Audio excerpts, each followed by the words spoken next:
I was born and raised in Bulgaria. Living in my country was really difficult.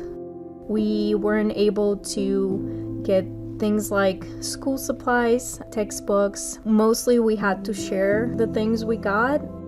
It was really hard for us because we weren't able to have things that were just our own. My parents actually separated. My mom began to struggle being a single parent to twins, just making sure we go to school and are fed that day. It was very hard for us. Not having a dad was even harder. That is when my grandma stepped in and she introduced us to Jesus. She told us that we were loved and we were cared for. She started taking us to church. As a child, I remember it had a really big impact on us. One of the Sundays, it was around Christmas time, we went to church. Our pastor prayed for us. We were told that we just need to line up and there'll be some kind of a surprise. Our pastor made us turn around. There was a giant pile of really nice looking boxes. I have never seen so many colorful boxes, and I got really excited. And the box was white, it had a green lid. We just had to wait until we get home. And once we were actually able to get home, we opened the box. My box had a lot of stuff. They were all for me.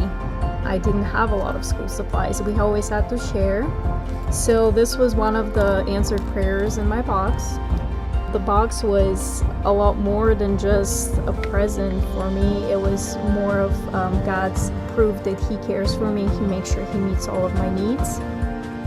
I was able to come here around 2005, and with being 13 at the time, I wasn't able to be with my mom, so it was very hard for us. I was with my dad and I've never lived with him, so that was another struggle for me, but because of my relationship with God, it was so much easier. My church that I got connected with was also packing shoeboxes. I actually started participating in 2016 and I was packing boxes. For me, the shoebox was more like a seed. It was planted, and it was also part of God's promise to me that He takes care of it with little things that I didn't have. He answered all of my needs. For children like me, it meant the world.